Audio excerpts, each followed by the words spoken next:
Welcome to the Capital News. I am your host, Alex Karitis. Today is March 27th, 2019. Thank you so much for joining me. I hope everyone is doing well out there. So let's get into some of the market news today. Well, the S&P closed down 13 points. The Dow was down 32. The NASDAQ closed down 48 points. And the Russell 2000, the small cap index, closed down 6 points for the day. But that doesn't tell the whole story, does it? Especially if you were watching the markets today, because the Dow Jones Industrial Average whipsawed 300 points today. It was up, it was down. It was up, it was down. And big. I mean, this is the type of volatility I've been telling you guys was coming. I was sticking to my guns.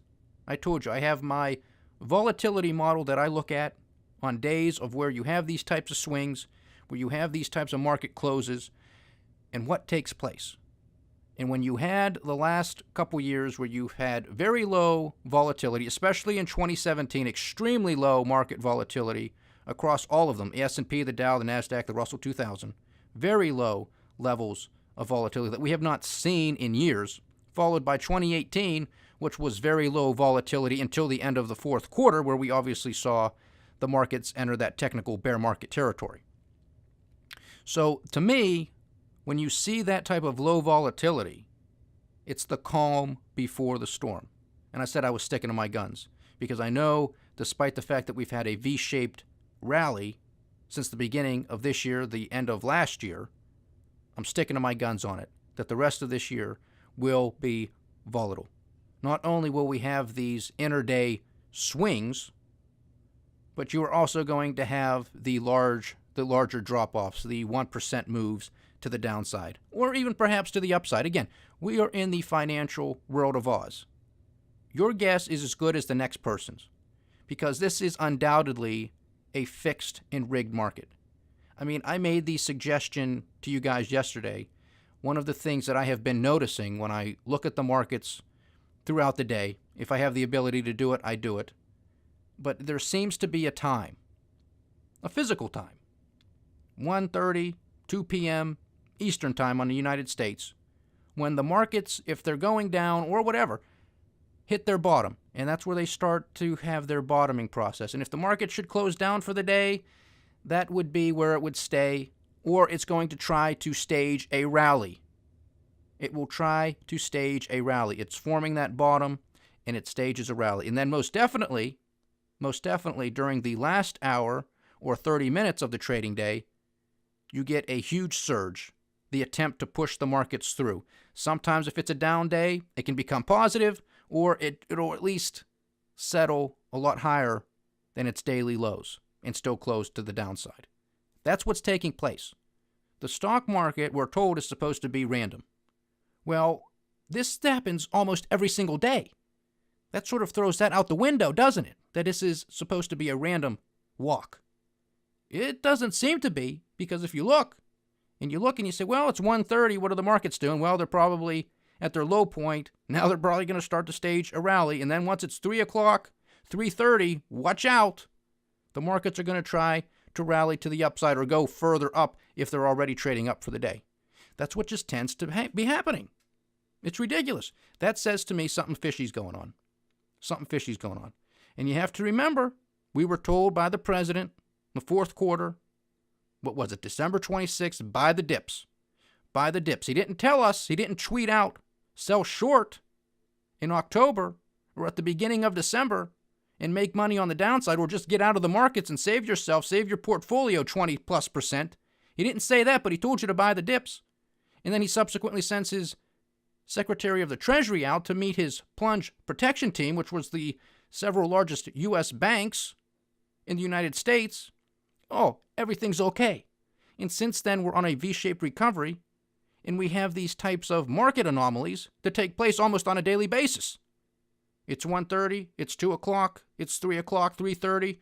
Time to buy. It's like tea time. Time to buy stocks. Unbelievable. Can't make it up. So there's definitely some funny business going on in these markets. Again, I don't like it, but it's something we have to all be aware of. I'm not a day trader. I don't do that stuff. I don't play those games. I'm not even much of what is to be considered a swing trader.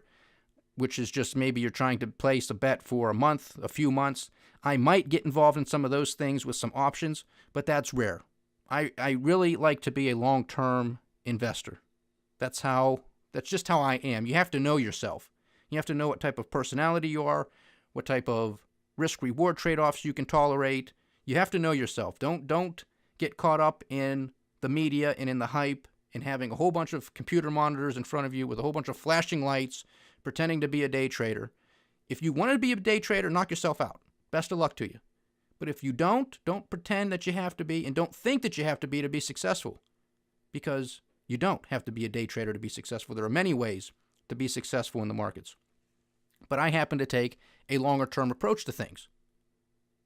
Right now, based off of the evidence that I have been seeing over the past couple of years, I have a lot of my portfolio in cash. I have some short positions, but I also have positions that remain long in this market because I'm in my early 30s. I have a long time horizon, but that doesn't mean I want to lose 20, 30, 40+%, which I think is what's going to happen again. Again, I can't time it. If I could time it, I'd bet the farm, but I can't time it. So I have to position myself accordingly. But what I am certain of is that the day of reckoning will come, and it will be here over the next year or so. This will take place. I have time. So I can sit on the sidelines with some cash, continue to save some other money, build up more cash, maybe buy some gold and silver, which I have done. There's a whole host of things that you can do that I recommend that people do. You also have to understand that once the day of reckoning comes, the companies that are left standing are going to be the best of the best. So it's going to be pretty much the sale of a lifetime, a buying opportunity. When there's blood in the street, you buy real estate. When everybody's running for the exits, you're sitting there waiting for everybody to clear out, and then you're rushing into that building because now you're going to make some money. That's how you make some big money. You follow the herd, you're going to get trampled on. You go against them at the right time, that's when you can start to build true wealth. And that's what we have to wait for. So you have to be patient. And I know it's not easy. Believe me, some days it just drives me absolutely crazy that you have bad news after bad news and the markets just shrug it off as if nothing happens. You get some glimmer of hope and the markets rally 100, 200 points. Makes absolutely no sense. And until and unless you understand that this is a fixed and rigged market, that we have a central bank that is pumping this market up, that has placed a put under this market anytime it goes down. I mean, we were down a couple hundred points today and on the Dow, and we closed down 32. This happens all the time. The only recent exception to this was last Friday, simply because there was just too much overwhelming bad news. There was nothing to grasp at for any type of hope. The purchasing managers index around the world were just terrible. Terrible. We know this. This is no surprise. But what have we seen since? Well, it's down, but then it closes up. Or it only closes down a little bit. It's relatively flat. And we see this around the world.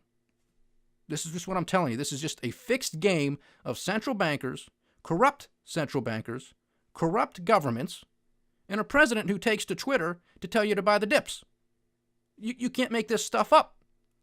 Something is amiss. Now, continuing on with some of the news, we have oil that remains around $59 a barrel. Gold is at $1,308 an ounce, so pretty much unchanged, still above that $1,300 an ounce level.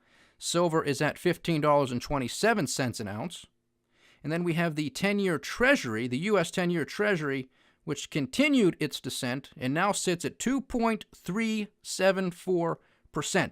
That's what the 10-year Treasury is yielding, 2.374%. You have to remember, folks, it was only, a week and a half ago, we were talking about 2.6, and then it was lingering around 2.5. Now we're at 2.374.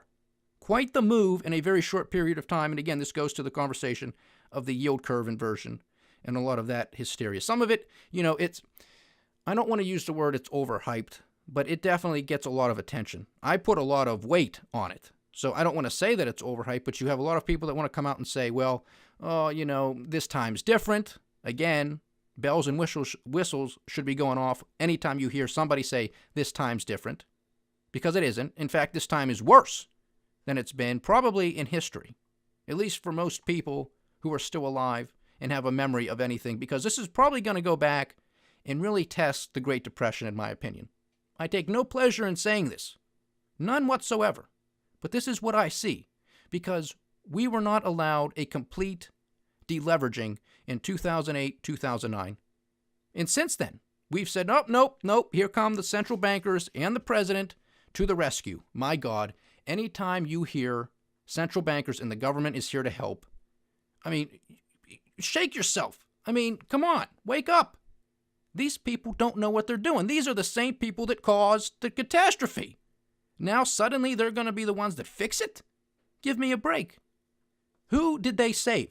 They saved themselves. They didn't save lower income families. They didn't save middle income families. They saved themselves. This has been the biggest wealth transfer in the history of mankind. This was a reflation effort and an inflation effort.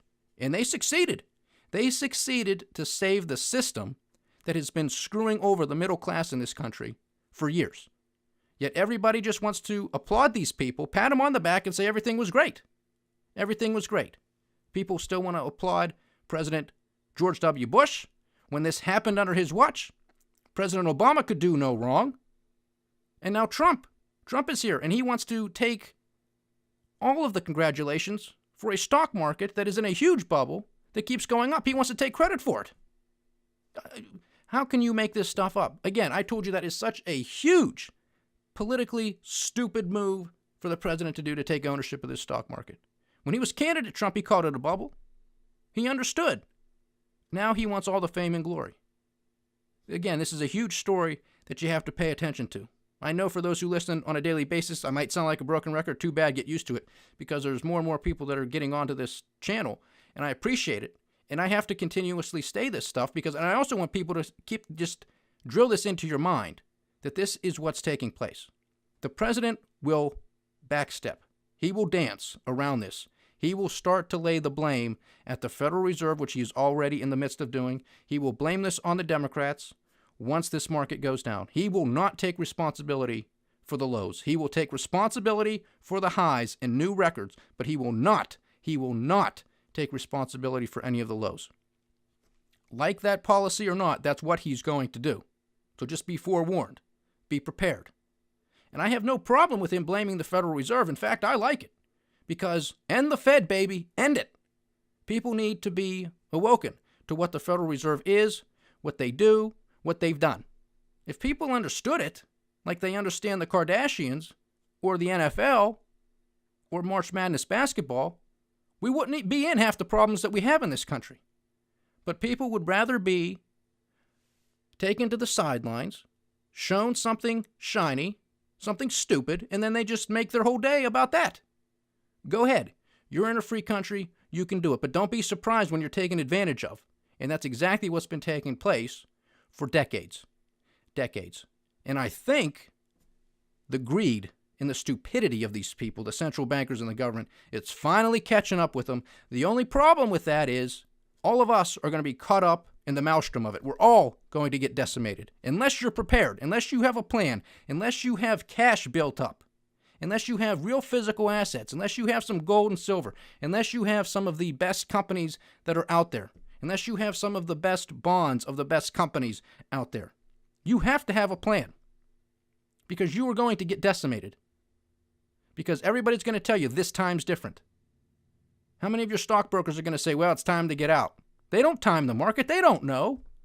They're sent down a whole bunch of research from a bunch of people at corporate that says everything's fine, we got to make more money. The only way they make more money is if you give more money to them.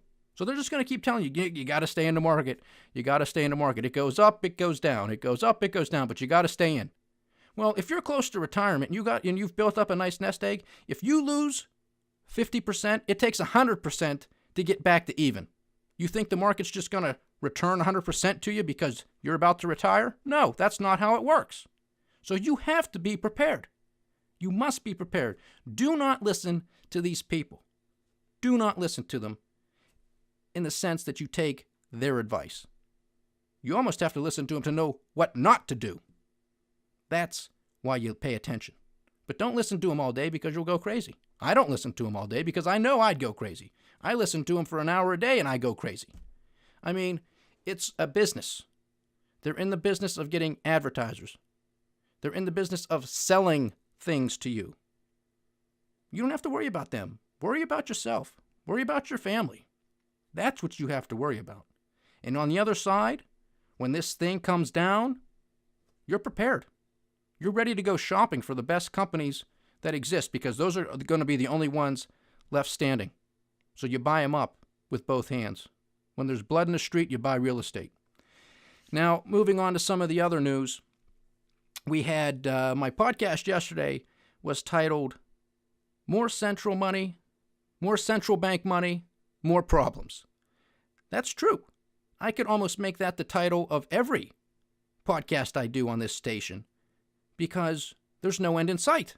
None whatsoever. And of course, that was in regards to the Bank of New Zealand coming out yesterday. They kept their rates at 1.75%, but they said, in all likelihood, our next move is going to be a rate cut. So here's what's taking place. The rest of the world is starting to get on board with the dovish tone of the Federal Reserve of the United States. This is no surprise to us. We saw this coming. The Federal Reserve is the king. They're the granddaddy of the central bankers because they represent the largest economy in the world, the United States of America. So how the Fed goes is how the rest of the central bankers take their notes, and that's where they're going. And that's what they want to do. And a lot of these countries, such as Australia, New Zealand, and a lot of the emerging markets, they're export-driven countries. So a lot of their GDP is wrapped up in exports, commodities specifically, whether that's oil and natural gas, iron ore, gold, silver, copper, agricultural products, you name it. That's how they make their living.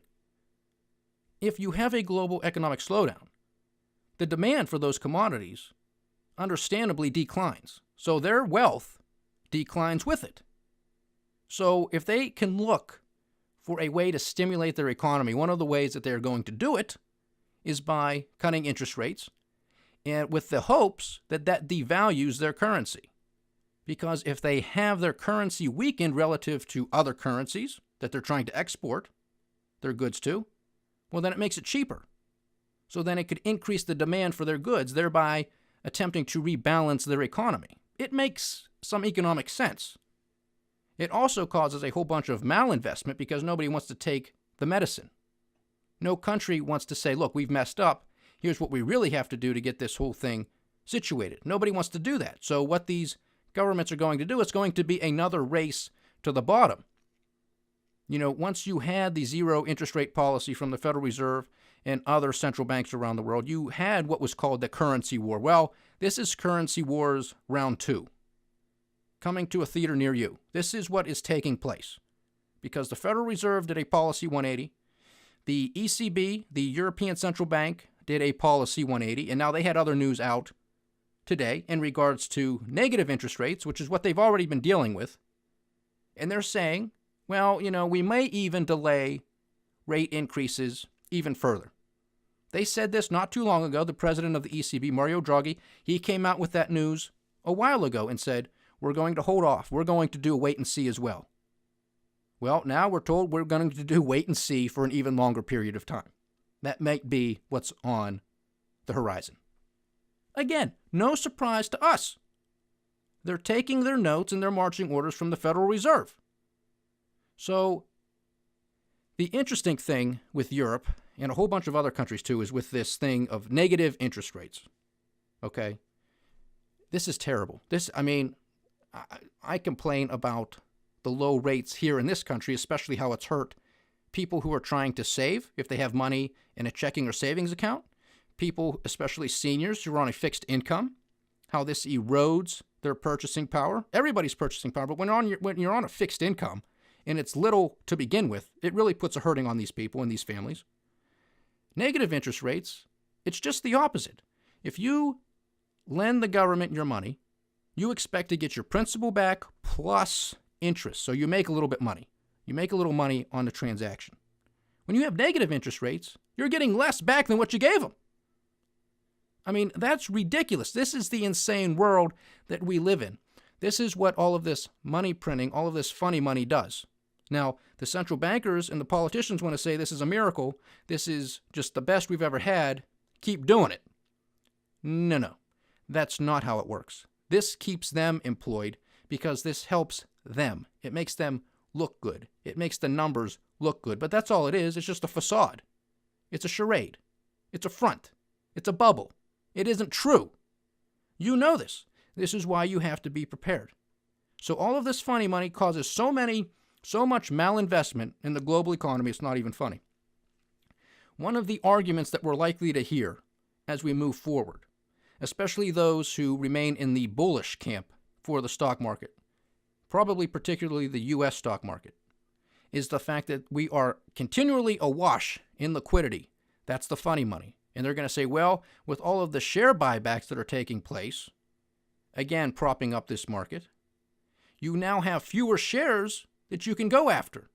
So when you have a shortened supply of shares and excess liquidity, well, if all of that money funnels into the stock market looking for yield, you might have new highs. I can't disagree with that being a possibility. I've told you time and time again that this market could rally. It could continue to rally. It could continue to make new highs. We are in the financial world of Oz. It is a possibility. To me, it's not worth the risk keeping my entire portfolio in the stock market. I am not going to do it because I don't think the risk reward is worth it. I've made good money off of this BS bull market over the past 10 years. I don't need to risk it. I don't need to be a pig. I don't need to be excessively greedy. Take your profits, go home, reallocate, do what you got to do, be patient, wait for the sell of a lifetime. Don't lose your rear end being greedy. Don't do it. Don't do it. So now you got all of this malinvestment. You have all of this funny money that can come in and potentially push up the markets. But again, one of my biggest concerns, and this goes back to our list of 30 market risks for 2019 that we've had extensive discussions on, if the Federal Reserve and other central banks continue these policies, and there are not stock market rallies, then it's game over. Because I don't know what they're going to do in order to prop this stuff up, except to give everybody money and say, go buy stocks with it. Or they actually, in this case, the Federal Reserve is actually entering the stock market buying stocks. I mean, that's already taking place through a second-hand way with the largest banks, the plunge protection team, because the Federal Reserve legally is not supposed to be buying U.S. stocks. Now, that's not the case, again, for the Bank of Japan or for the Swiss National Bank, and I'm sure for some other central banks. But for the Federal Reserve, that's not their game. They're not supposed to be involved in the stock market. Of course, they pay attention to the stock market because once there is a dip, the babies come out and they start crying. No, the stocks are going down. You can't have it. And then they throw their hissy fit. They say, I need another fix. And steps in the drug dealer, the Federal Reserve, and gives them a fix. And that's where we've been for the past 10 years. I think diminishing marginal returns is going to kick in, and it ain't going to be pretty. Now, the other thing I want to mention again, and I brought this up yesterday because this is important. We have Stephen Moore, economist, former economics reporter for the Wall Street Journal, who is slated to be appointed by President Trump to become a board member on the Federal Reserve. And he said yesterday in an interview that he thinks the Federal Reserve should slash interest rates by 50 basis points immediately. We currently sit at 2.25 to 2.5 percentage points on the federal funds rate. That's what the Federal Reserve controls. Overnight lending. Stephen Moore wants that to go to 1.75% to 2%. That is ridiculous. And then he has the audacity to say he's not a dove. That's exactly the definition of being dovish. Then he has the audacity to come out and say, well, I'm not a Trump sycophant.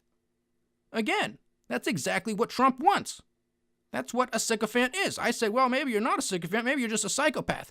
Maybe you do belong on the Federal Reserve Board with all those other idiots who just think it's fine to continue to print money, as if that's some sort of solution. It is not. It is not. You want a weaker dollar? That's what you're going to get.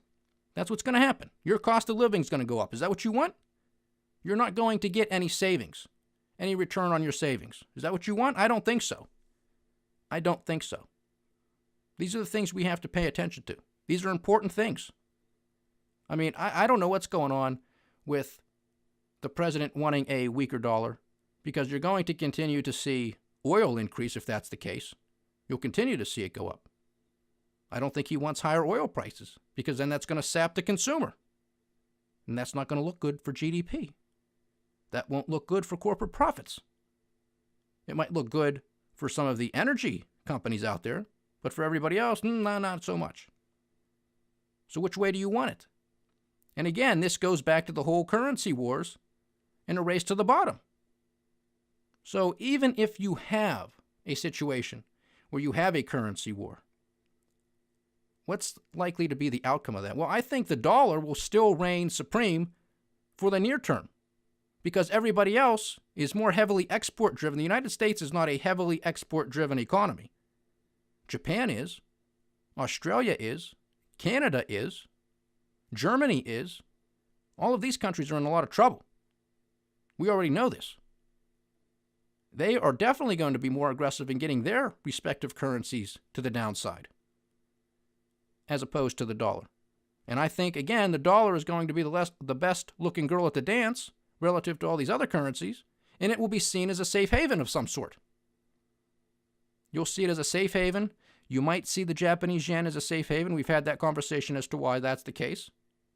You might see a safe haven play, again, continuing into the U.S. bond market, specifically the Treasury market. And you may see some safety plays into the precious metals market. These are the types of outcomes that are likely to transpire over the next year and a half. The question is to what degree, and what is going to be the catalyst or the trigger that sets it all off. But that's my job, to keep my eye on it, to keep you guys informed. Thank you so much for joining me today, ladies and gentlemen. It has been a pleasure having you as always. Please like, share, subscribe, get the word out. Stay vigilant, stay patient, and get ready to buy some of these best companies that exist after this in the sell of a lifetime. I'm telling you, just be patient. Stick with me. This is the Capital News. I am Alex Koritis. Godspeed.